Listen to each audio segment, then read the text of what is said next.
Yeah, we have 300 attendees now. So good evening, everyone. My name is Liu Ping, and I'm a research assistant professor in the Department of Ophthalmology at the National University of Singapore. On behalf of the Department of the Ophthalmology and the Center for Innovation and the Precision Eye Healthcare uh, at the National University of Singapore, I'm warmly welcome you all to the Innovation Precision Eye Health webinar series. And this series aims to provide fresh insights into the largest scientific and technology advances in the understanding and management of the eye diseases. In this series, we are privileged to have leading local and international scientists and clinicians to share and discuss the perspective on the digitalization, decentralization, and personalization of the eye care in Singapore and globally. Before we begin, I would like to express my heartfelt gratitude to each of you for joining us today. We are honored to have Prof Li Shiying with us for today's section. Prof Li is a member at large of the International Society for Clinical Electrophysiology of Vision and the chair of the Chinese Visual Physiology and Vision Science Society in the Chinese Ophthalmology Society. He serves as the head of the Department of Ophthalmology at the First of Lake Hospital of Xiamen University, and a professor in the School of Medicine at the Xiamen University, China. His research focuses on integrating retinal imaging, visual electrophysiology, AI, and retinal transplantation using stem cell therapy for retinal degeneration diseases. Today, he will present a talk on the visual electrophysiology, making the diagnosis and the structure-function relationships. Prof. Li, the floor is yours. Thank you. Thank you so much, Jinping. Thank you very much for introduction. And it's also my great honor and pleasure to attend this meeting. I have heard about this for a long time. I never think about that one day I can report in this meeting as well. So thank you so much, Jinping, for inviting us. And also, I'm very happy to see my many friends and my supervisor as well here, like Professor Graham Holder and Professor Chang Wei Hu and Dr. Wendy and a lot of friends here.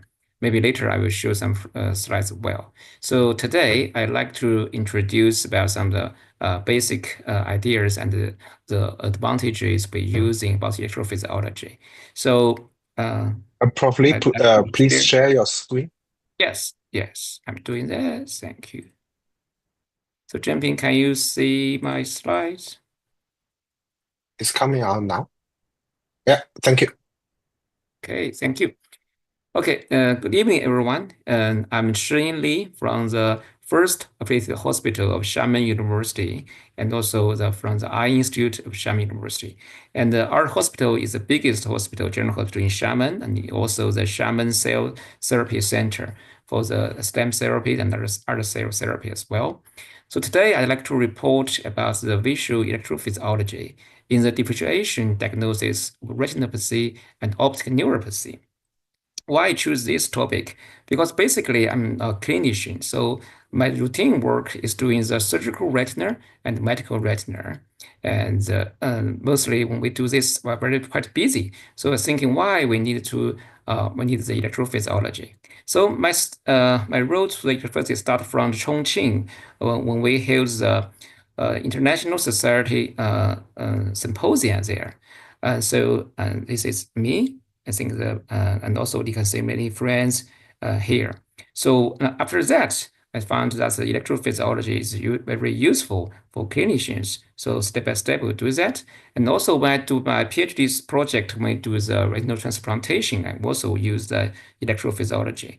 Another reason is that most of the domestic electrophysiology instruments are produced in Chongqing. So we have very close collaboration with technician and engineering on doing that as well. So after that, we as follow this and doing the this is a ISIP symposium in South Korea, in Kyoto in Japan, and India as well. And also I like these photos very much. This is ISIM symposium in Singapore in 2016, and I'm here, and Professor Holder is here, and Bole, and a lot of friends as well here. You'll find, and also I know a lot of friends in Singapore here. So I find that electrophysiology is very interesting because every time we have this meeting, we also have social events like Olympic Games, and also we have a good academic discussion about like the lot of electrophysiology combined with phenotype, genotype, for example. So that is very interesting. So today I'd like to report in 3 points. So why we use in electrophysiology. It's not only because of the ISO meeting, it's interesting because it's useful. So I start from the case one. So case one is a vision loss was an unknown uh, cause in a child. It's a female, 8 years old, sudden loss of vision in both eyes for one day. You can see the vision acuity cannot be corrected, and the anterior and the fundus is normal. So think about this kind of case. Maybe come to the clinics. We think about maybe something wrong with the systemic reason because both eyes have this. So maybe some the fellow will suggest use maybe do the MRI or CT. But for this kind of the years of the girl, it's very hard to do that. And some suggest doing the blood test, maybe for some screening about some antibody, other things, but that cost maybe a couple of days, and even the patient will not like to do that. So, but we have some very useful instrument in clinics in our eye department. Why not use that? So we use this as a flash visual evoked potential flash VEP. After that, oh sorry, it's a Chinese because this report cannot be changed. So you can see it here, and I repeat it. So actually, even this wave is already being averaged, but I just repeat because this is a handhold one. Just confirm it's a stable. You can see that's quite stable as a CKMP2 here, and both sides in the normal range for this kind of growth. And to confirm that, we're also doing this as a full field ERG. As you can see, the both sides, the right eye and the left eye, and the road response and dark adapted road response, and then the light adapted cone response. You can see the both of them are in the normal range doing that. So after that, we know that this patient has a normal function in the retina, and also when we record from the cortex, of visual cortex. So after that, we have doing the consult with some psychologist in our department, and had talked with a family with a girl's mother, and this girl had just go to the primary school, and get is quite stressful, and then we give her some the psychological treatment. So that's the same day. But dramatically increased after we give some the talking and then some psychology treatment. So we have the doing some survey about this, and so it's quite a lot kind of this patient you can find his hysteria. And maybe some of them has already done the CT, MRI, and the blood test before they do the VEP and the ERG. And the reason, as you know, I think the similar in the Asian country, as in China, in Singapore, in Japan, in South Korea, as well as the students are in quite very stressful. Sometimes it's a psychological disorders. They are not pretend to blind. They just have something. We need to find it and help them. So it's very useful. But how can we use that? I think in China, we have some grading for the general hospital, like the grade 1, 2, 3. So grade 3 is the best one. So the grade 3 general hospital, they must have electrophysiology. So if you think about that, we should have many electrophysiology instrument and technician or even specialist here.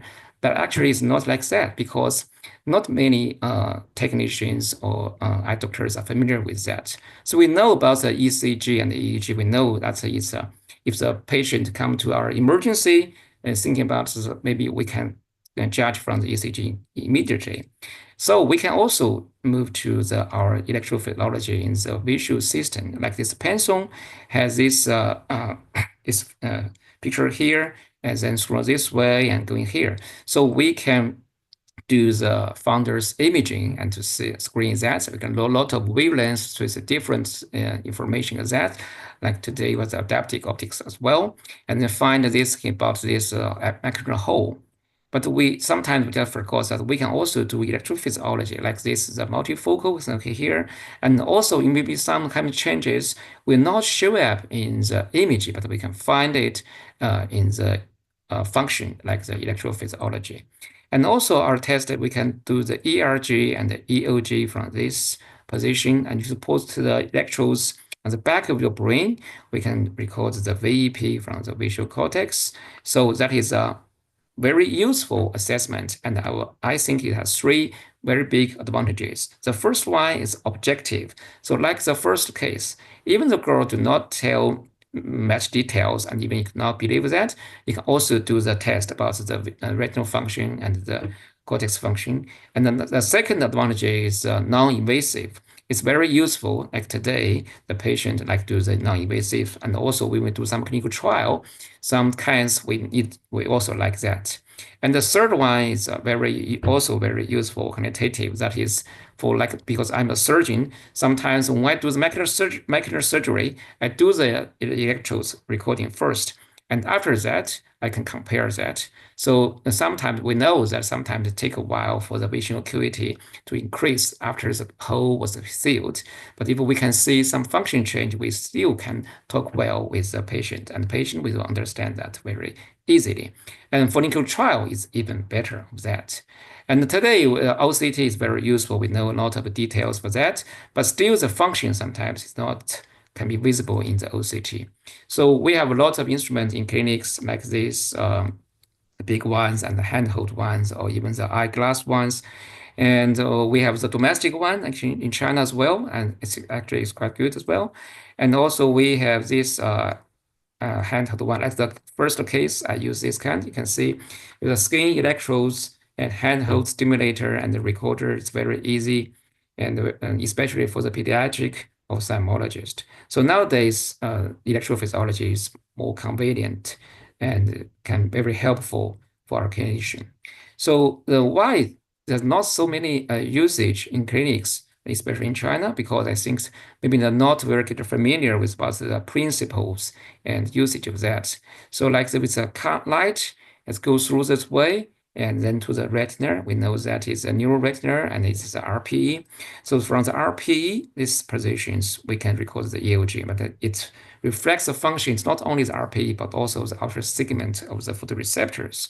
So that's why sometimes when we do the case discussion, EOG abnormality, some doctor will try, oh, that's the best disease. Sometimes right, sometimes not right. So they need to do the principle that every disease influences the generalized role function of RP, and the outer segment will influence the EOG. For the ERG, also the A wave and B wave, A from the photoreceptors, B wave from the inner retina, bipolar cells, amacrine cells, etc.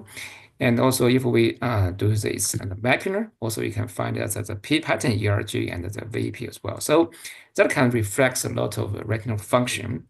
And there is a standard six recordings, like the first four is a dark adapted, and the last two is the light adaptations. So seems like complex, but easy if you do it one by one. And this one point, 0.01 and 3.0, this means light intensity. Sometimes so you can see very dark adaptation, very dim light. So that's the road cells response mostly. Then mixed with coins. So that's very useful, but we must do it like in the standard. Otherwise, we cannot communicate each other. But besides that, you can do some maybe you if interesting, but do some even the dimmer or even the lighter about that. And after that, we can see there is a wave. So A wave from the baseline and B wave from this trough to the peak.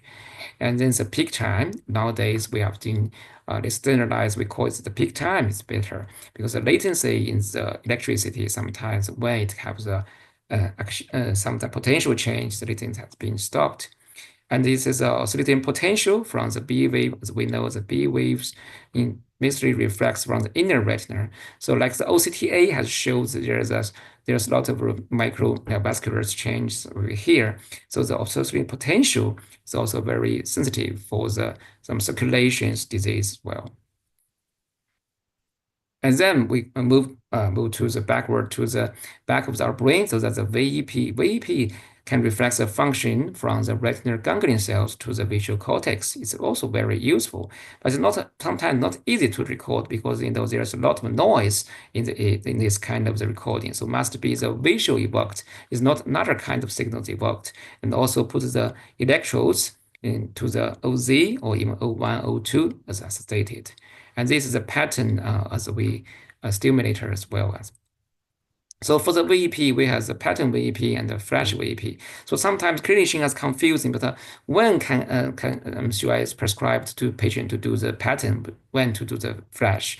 So from my opinion, sometimes the easier way that is we know if the patient has a very poor vision, sometimes cannot do the fixation to the pattern VEP, we suggest to do the flash VEP. But if the patient has a good fixation and also good acuity, maybe something maybe better with acuity, but can do good fixation, we still recommend to do the pattern VEP because pattern VEP has a stable and also gives a lot of information about doing that. But sometimes, like the first case, you cannot do guarantee the patient, so you just do the flash and have a rough idea about that. So the VEP, we know that it's got a waveform of the amplitude and peak time. And peak time is also very useful, interesting here, because we know there in the optic nerve, there's sometimes a very strict time about this electricity is transport. So it's normal, that is a normal time. But the patient, if has a demyelinations like disease, like the AQP4 or other kind of, we call it kind of this antibodies positive optic disease, we can see that the peak time will be delayed and also the amplitude also decreased. But for now, in the early stage of now, that is only because of the maybe the partially of the about the circulations support is not so enough. So the peak time is still in the normal range, but the amplitude decreased. But in the late stage of now, when the whole macular the optic disc is being swollen, and you would also see the peak time being delayed well. So we also report that in Chinese, some journals about how to use it combined with OCT as well. And all this has been learning. We have some website, we have some big family can be learned from that. That is the International Society for Clinical Electrophysiology of Vision. And this is a website, I think most of you know that. And there is a lot of guideline or standard have been published in this website and published in this journal as well. And I'm very honored that's also being involved in this about the ISAFE guide to the visual diagnosis procedure and the multifocal ERG and also the full field ERG as well. And also you will see a lot of that. So after that, I think this is a very good standard, a very good textbook like that. So, but in most of the ophthalmologists and technicians in China sometimes do not have time or have not to read it in English. So after as report to my supervisor in China, Professor Zhen Qianying in Southwest Hospital in the Third Military Medical University in Chongqing, and she also very encouraged me to do that. So as a chairman, I just organized a team to translate some standard into Chinese to help the Chinese to understand that. And also we have talked with Springer about copyright transfer and about that. So we have invited many professors. Some of them have this idea here. This is from the different cities, from the different hospitals, also do the translation of doing that, getting the most, and that is for the this is VEP, and this is a full field ERG, and also the multifocal ERG, and also the guideline as well. And also, I have a report that in the ISO meeting in 2021, supposed to be in Canada, but due to the COVID-19, it's online. And doing that, also being get into the link in the iSave's website. So if they want to introduce to some Chinese, some technician or doctors read Chinese, they can do that. And after doing that, we think that we need to do something more than that. That is doing some consensus. Because if you can understand the concept correctly, you can use it correctly. So we do it, and also with Professor Zhen Qianying and Professor Zhou Zhang, and a lot of professors joined us and do it. Okay, I think as the organizer suggests, now it's just half of the talk, so it's will be the poll time.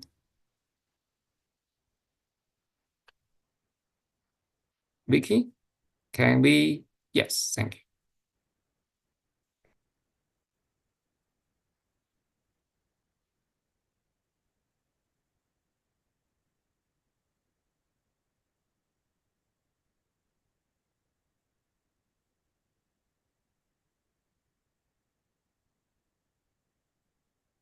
Oh, I cannot click. So all of the audience are invited to do this. So we know how to continue on the next part of that, and also interaction during the talk. Thank you.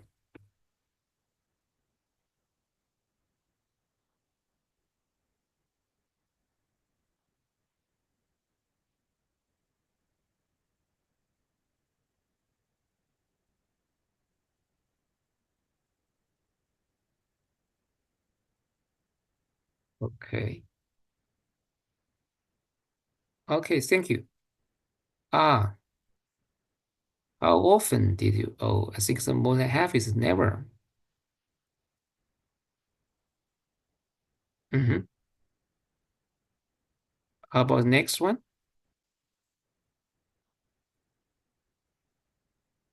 So what are the first choice test if you do? Yeah.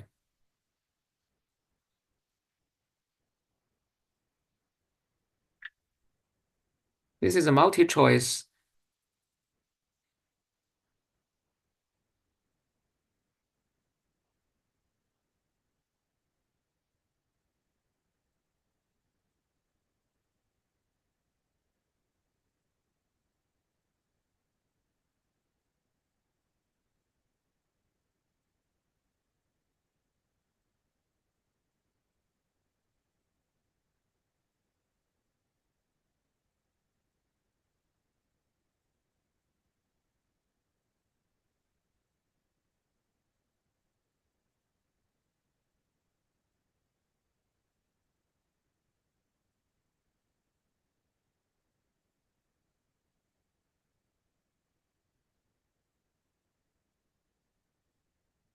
Uh, Excuse me, jumping. How long will that poll be last be?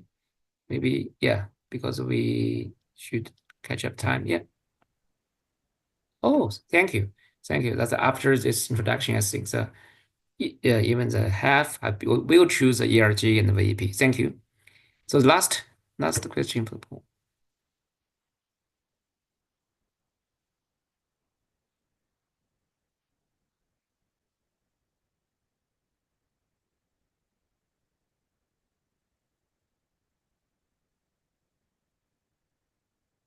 Yeah, this is the last question. So I just briefly introduced about the VEP and ERG and the full field ERG. That is FFERG stand for, and the pattern ERG and the pattern VEP and the FVEP.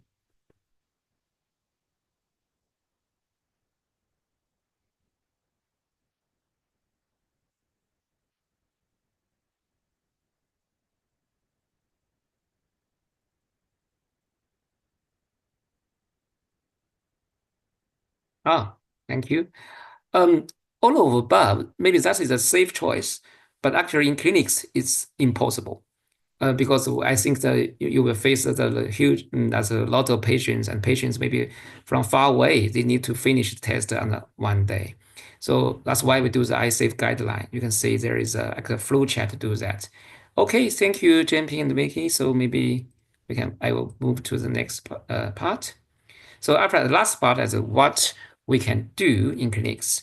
So I will show some cases. So after that, I think the half of the audience who never use electrophysiology, you can try that and see which kind of cases you can treat that.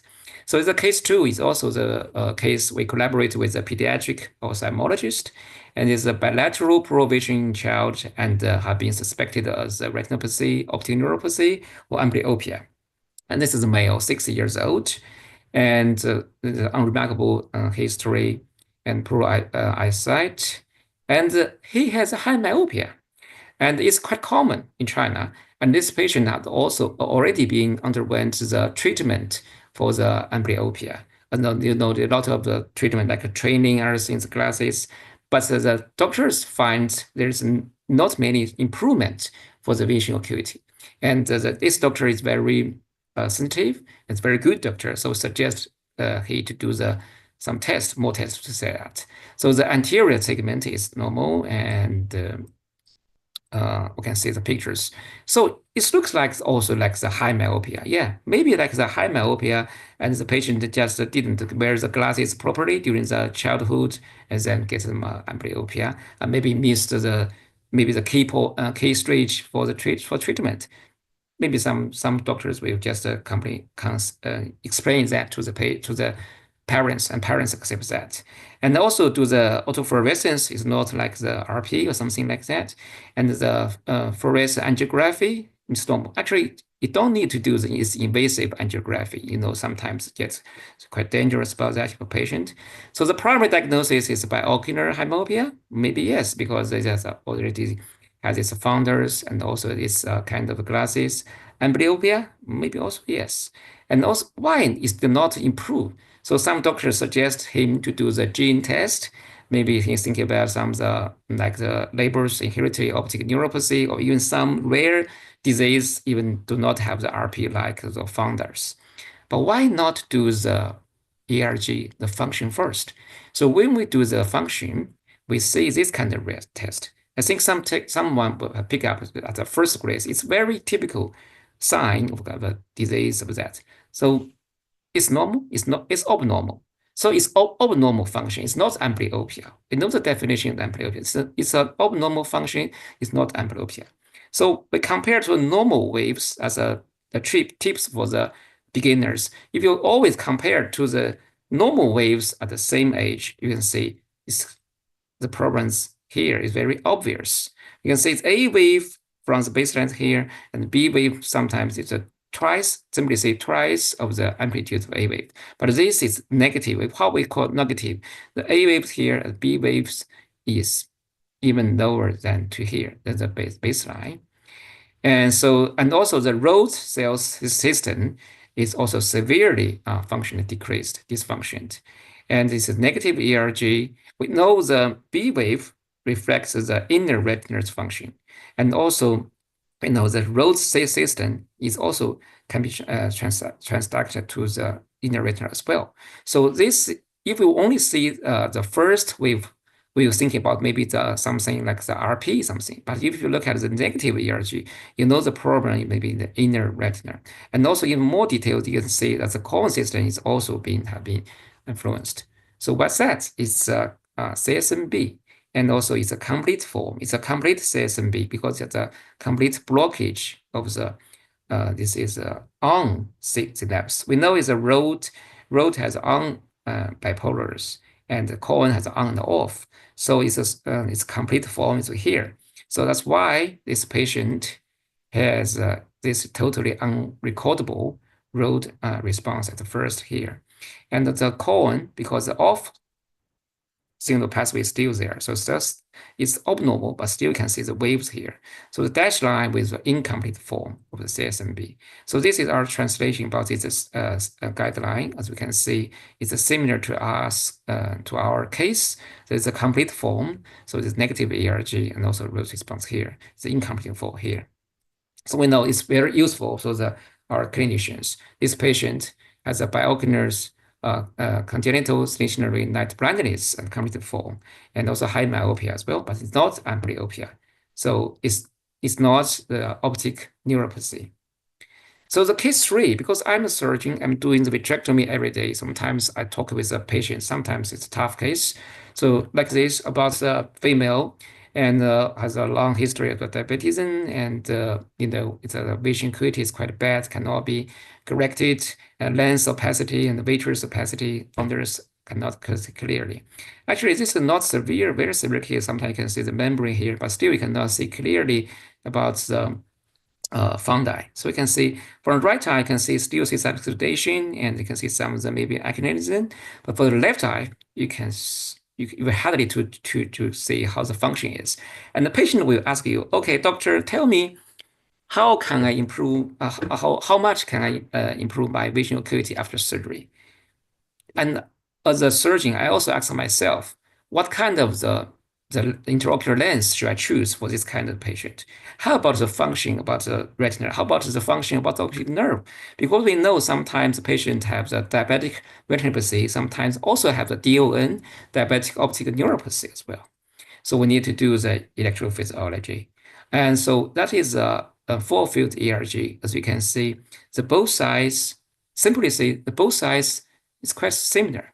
So if you cannot see the fountain, you can say, okay, the retina's function of the left eye is similar to the right. It's not so bad. But hang on, how about the optic nerve? Even the retinal function is good. We know we have a lot of cases. The retina is flat after the operation, totally beautiful surgery, but the vision is very bad because of the optic disc is totally pale. So we need to do the flash VEP. Flash VEP will show you about that because this patient cannot do the good fixation, can do the pattern. So we see this P2. P2 is, you see, the peak time is in the normal range. Normal range. And the amplitude have been decreased, maybe because of that of the opacity of the lens of the vitreous. So when we do the surgery, just show you about that. We do the cataract first, as routine doing that, and I choose this kind of lens, and we just cut the vitreous, and we just suck out the hemorrhage. So I choose this because even so sick of this hemorrhage in the vitreous and the lens, the flash ERG and the flash VEP can still test the function of the retina and optic nerve. So if you have this kind of case, you can try the flash VEP and the flash ERG. So that's after I cut out the patient. So the last case I would like to introduce that's the male, 16 years old, and chief complaint is biocular vision difficulty in several years. And also the patient has exotropia and also has astigmatism. So we know that if the patient has this kind of the sign, the patient has a poor vision since maybe after born or since the childhood of doing that. And the vision acuity cannot be corrected. And the anterior segment is normal and has no fusion function and no stereo, this kind of vision as well, know that. So if you look at the fountain, the first glance is normal. Maybe sometimes different, but sometimes in the young age, sometimes the reflection is different from the adults. And the autofluorescence is normal. And when to the OCT, the doctors together with my clinic says, okay, Dr. Li, you should talk with the technician. The technician didn't do the right work. Why? Because they didn't scan the fovea. I said, hang on, look at this frame. This frame shows the technician already tried their best to scan from the top to the bottom. There is no fovea there. There's no fovea there. So it's like some macular dysplasia. Sometimes we can say that. But why? What's the reason for that? Why for that? So we need to do the function to find some clue for that. So like we do some stories about the criminals, when to find that, we need more clues about that. So the ERG, as shown here, is in the normal range. And the VEP, if you do the only one channel, is a P2 here, it looks like normal. But if you do the three channels, O1 and O2, you will see interesting. That is, if you stimulate the right eye, the O1 here is higher amplitude. But if you switch eye with stimulation, the higher amplitude will appear in the O2.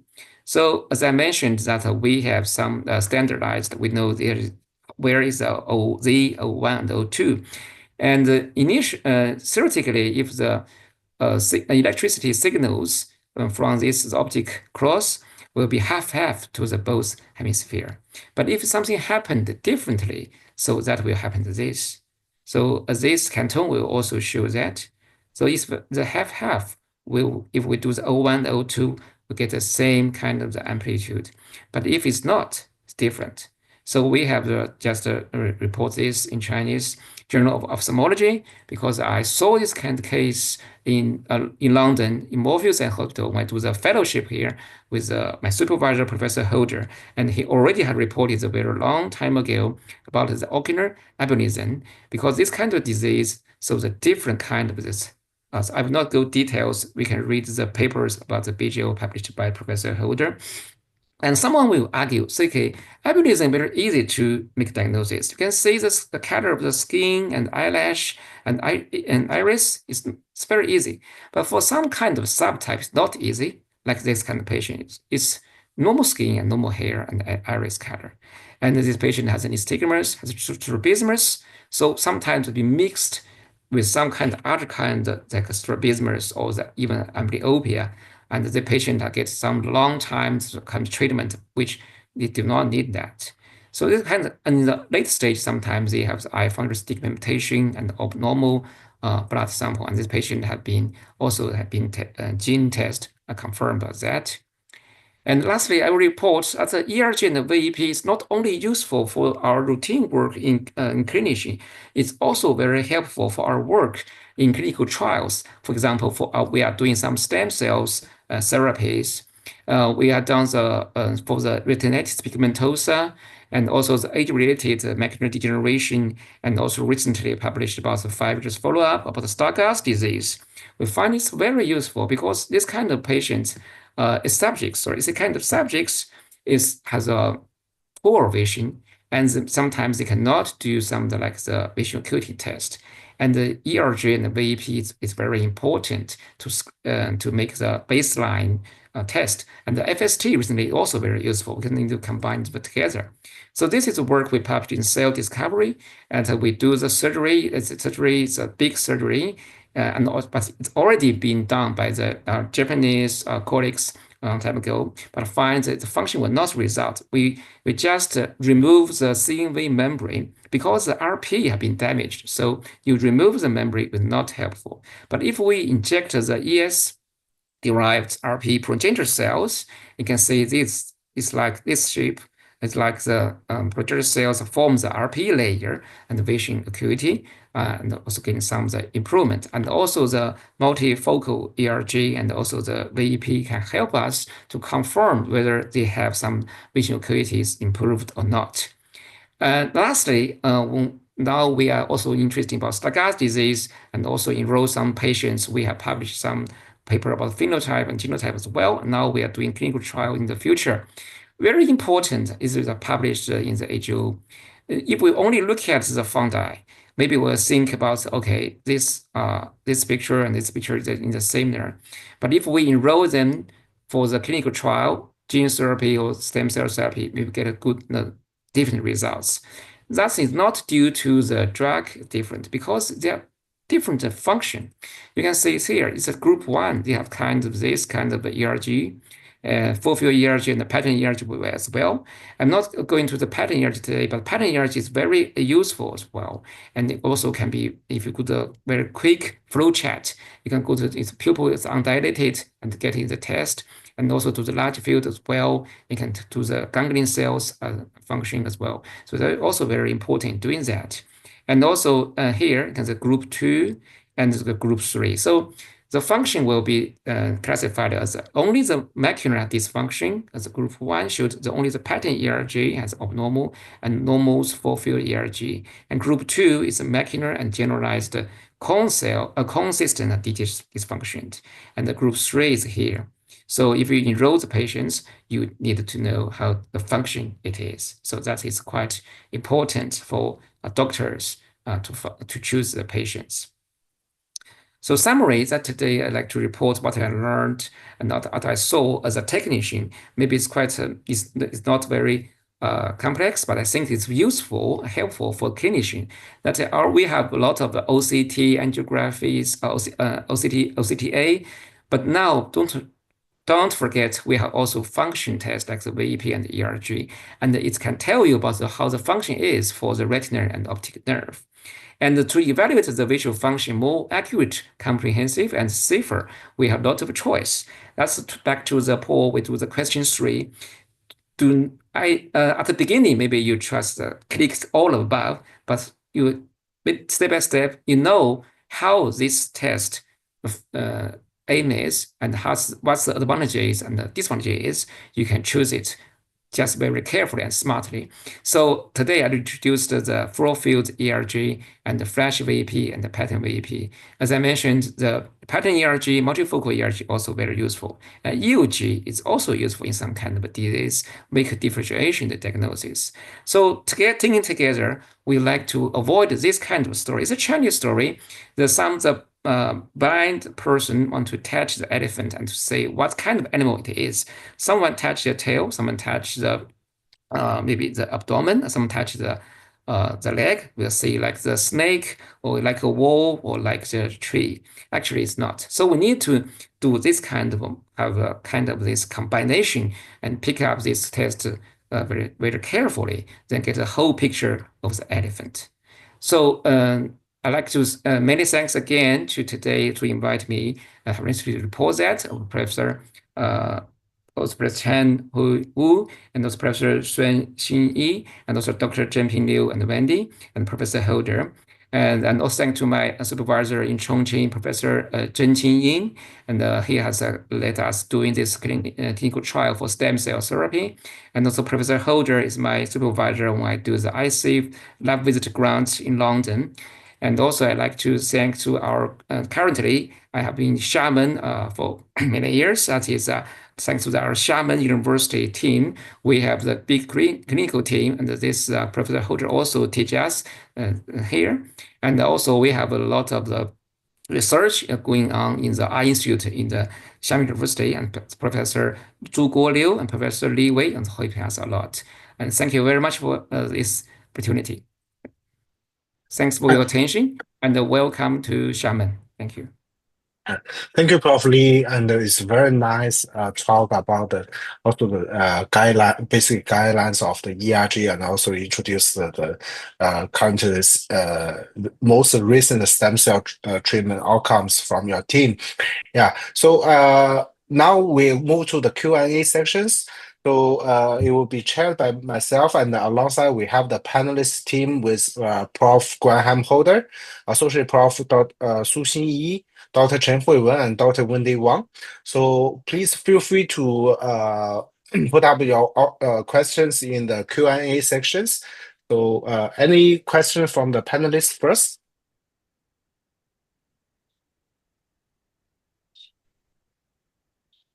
Huiwen.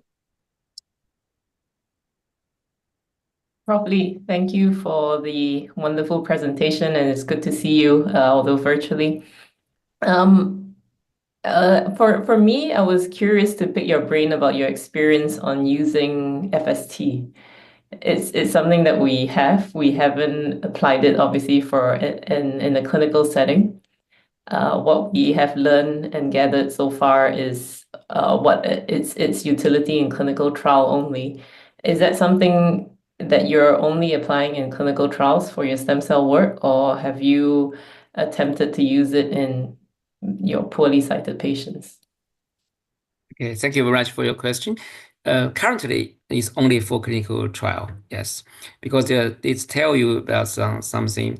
I think if we want to see the functions about the cells, ERG will tell us more about that. So that's why in clinics, we're also doing the pattern ERG and the full field ERG, we're doing that.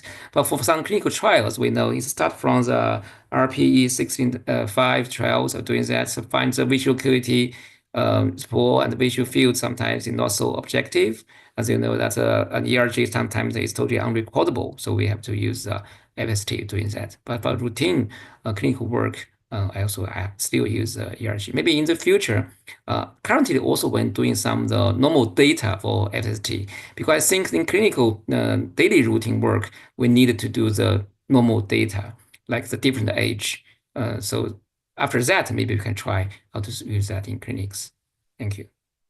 Maybe end on this discussion. So for cells and also for gene therapies, if we inject the gene in subretinally, so basically the rescue region is very in small regions. So would that multifocal ERG or can pick up such a small region exchange of the signals? I think that's Yes, the totally. major challenge challenge now. Yeah. Yeah. Thank you. That's good point. Yeah, that's why I showed when we do our published in Cell Discovery. Actually, we do the full field ERG as well.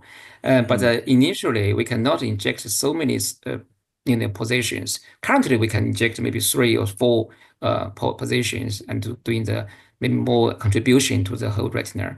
But at the first, we want to get a small or invasion of doing that. So full field ERG, you cannot see the small areas change about even stem cells or the genes of doing that. So that's why we use a multifocal ERG. But for the challenge of multifocal ERG is that times the patient cooperation sometimes not so good.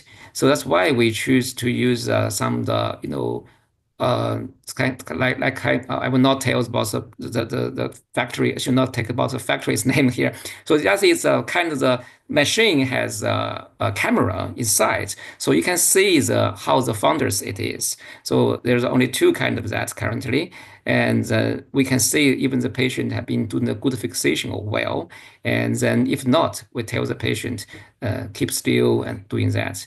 So I think it's quite tricky for multifocal ERG sometimes doing that. But if you do it carefully, you can still get good results. But if not, I'd better do not as a maybe it's a waste of your time. So currently we know some then doing the focal ERG as well. We tried that and also doing some kind of a test and maybe try, or we can step by step to find some of the thing about that. And microperimetry is also the good choice. Nowadays we're doing microperimetry as well. Yeah, thank you. Prof. Holder? Yeah, I'd like to address one of the questions in the chat, if I may, the one talking about artifacts. Now, electrophysiology requires a great deal of skill on behalf of the technician. It's not just like pressing a button so you can do with an OCT machine. You have to understand what you're doing. And the technicians have to be carefully trained. They have to be able to recognize the sources of artifacts. And artifacts can be from within the patient, such as blink or eye movement or muscles, or perhaps poor electrodes. And that's the ability to fit the electrodes properly, making sure the contact is good to pick up good signals. But they can also be from external sources, such as having your machine too close to the lift or an air conditioner, and then you're in an environment which is hazardous, so to speak, in terms of getting good quality. And I remember when I was young, I spent many years trying, well, at least a few years, working with neurosurgeons in theatre, trying to do VEPs to tell them whether they were doing good things in pituitary surgery.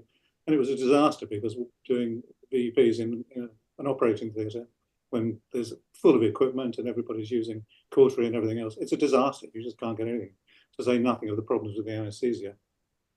But to go back to the original point, if a technician is well trained and they know what they're doing, artifact can be removed at source by changing an electrode if necessary, giving the appropriate instructions to the patient, telling the patient how to relax. If they're clenching their teeth, for example, just a simple relax your jaw will get rid of muscle artifact. Avoiding stressing the eye muscles by not raising their eyebrows and relaxing their face during an ERG. All of these things can be learned and can be taught. If the technicians know what they're doing, then the recordings are going to be good. But it is important that people realize that it's a skill, it's a great skill to do an ERG carefully. I mean, at NUH, we're very lucky, the technicians are very well trained. When I was at Moorfields, the same thing. But if you have people who only do an ERG once a month, they're never going to be good at it. Yeah, thank you, Prof. Address the question from the floor. So, yeah, Dr. Wendy? Hi, so that was a great talk. A lot of good spectrum of cases. I'm curious as to, in your center, who does the electrophysiology reporting? Would it be an ophthalmologist or a trained technician? That's one. And number two, when interpreting the electrophysiology, are fundus imaging and other tests accessed for, to contextualize the test results? Okay, so we do it one by one. Firstly, I think your first question is related to the prof's addressing as well. So I like to thank you very much, Prof, for you addressing that. Yes, we are doing that because when I was Chongqing, we have to train that with your guide, with your teaching as well. When I moved to Xiamen, I have to train again. So I find that the technician is a very, it's a first step for electrophysiology. So that's you have given us a very good point for that. And last year, I have published about the artifact, what kind of artifact of the ERG and VEP in Chinese Journal of Ophthalmology. So some of my works I published in Chinese because I'm the chairman in China, so I have a responsibility to let more Chinese delegates knowing that. And as Wendy had pointed out, yes, after the technician had been trained, even reporting is a very important as well.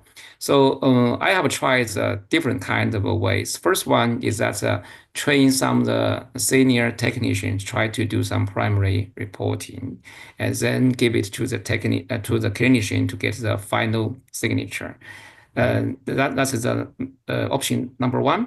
And number two is like when I has done my fellowship in Morpheus with Professor Holder that I sat in Professor Holder's office. That is my time of exciting and also my time being nervous because Prof will do all of the reporting. That's a huge work, and also we learn a lot from that. But that means you must have so much energy, like Prof.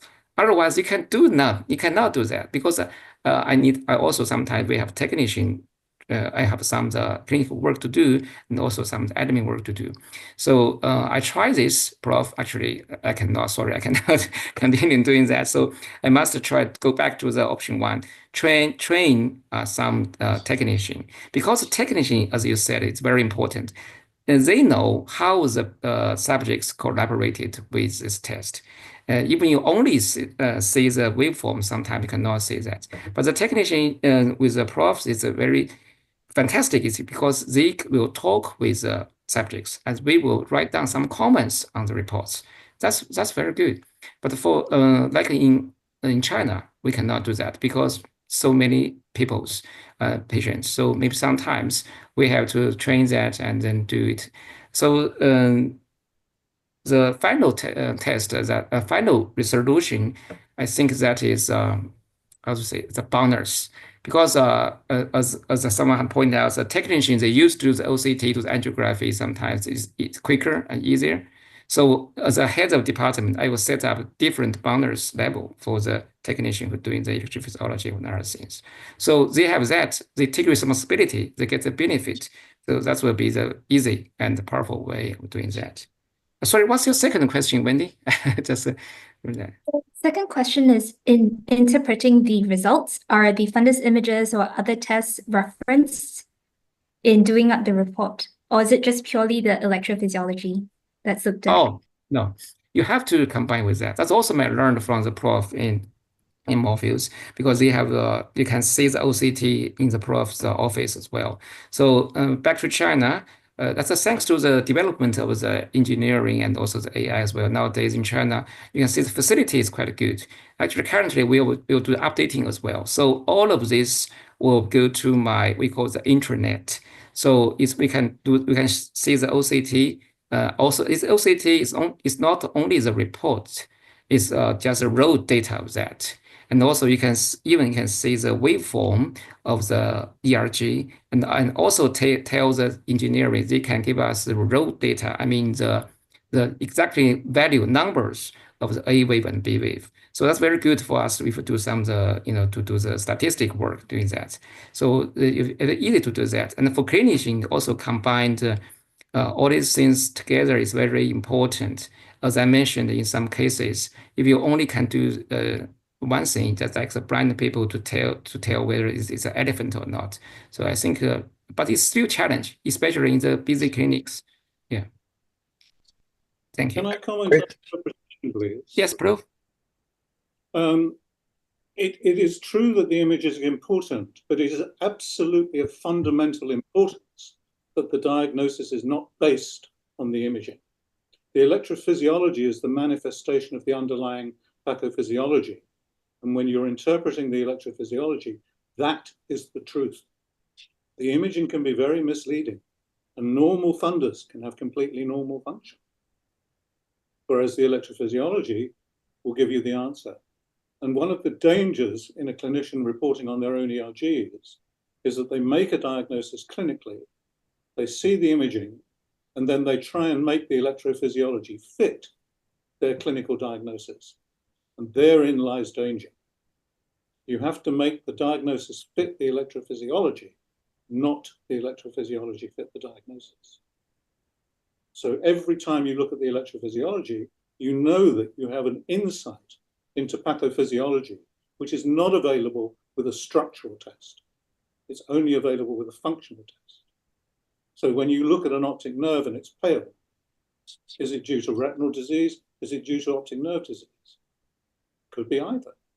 If you've got a patient who's got an abnormal ERG, you know you've got an abnormal retina. Equally, when you've got a VEP and it's coming from the back of the head and it's delayed, it could be an optic neuropathy, but it could be a maculopathy. It could be vitreous opacity. It could be poor refraction. It could be the patient not doing the job that they're asked to do, either deliberately or accidentally.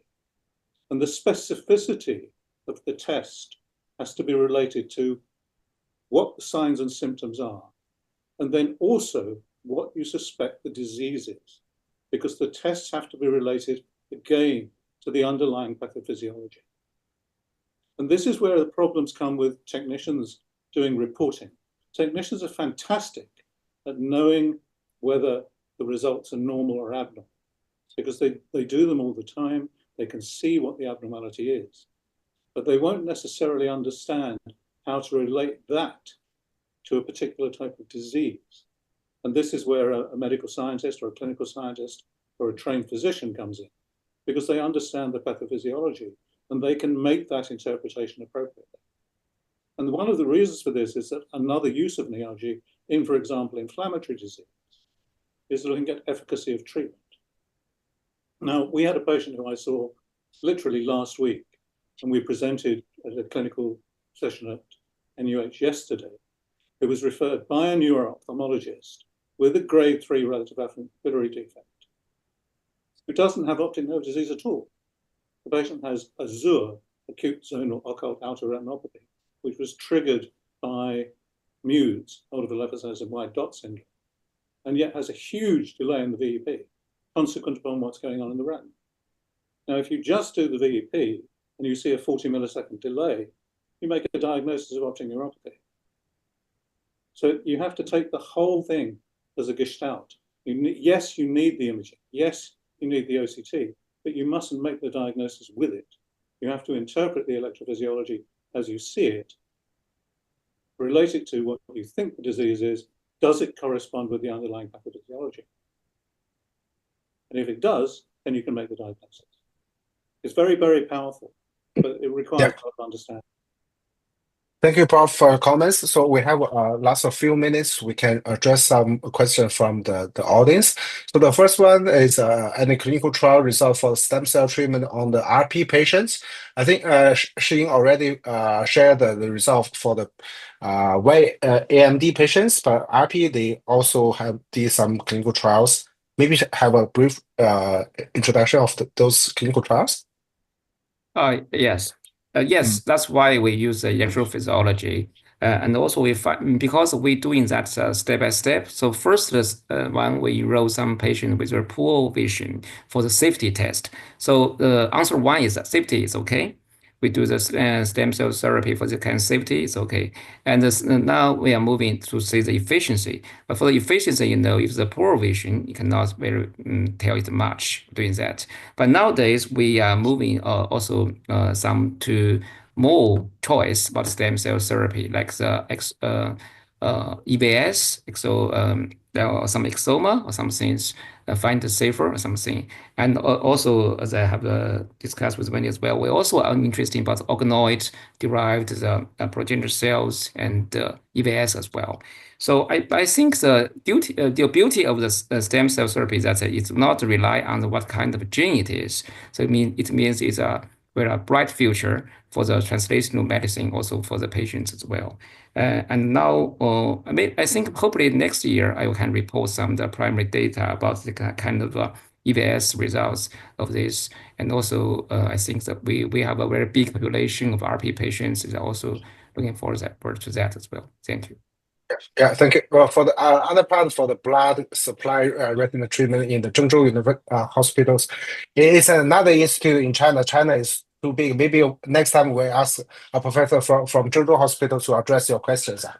And the second one is similar on the clinical trials. They are asking what's the age range for these clinical trials? Sorry, what's the age? What's the age range? The patient age, yeah.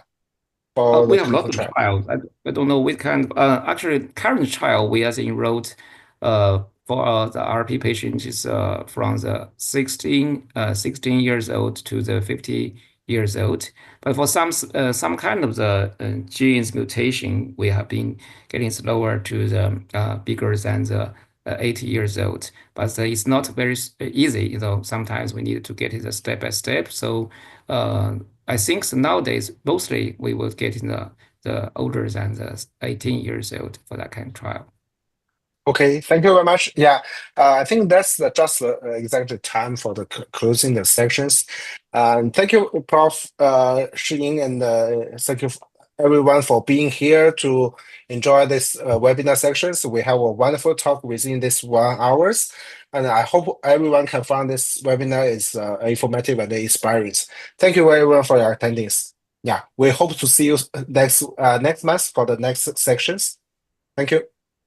Thank you for Jimmy. all the panelists. Yeah. Thank you to all. Thank you, Prof. and Wendy. And Thank you. Professor. Bye-bye. Thank you. Thank you. Bye. Thanks, Prof. Li. Thank you, Wendy. Thank you, Prof.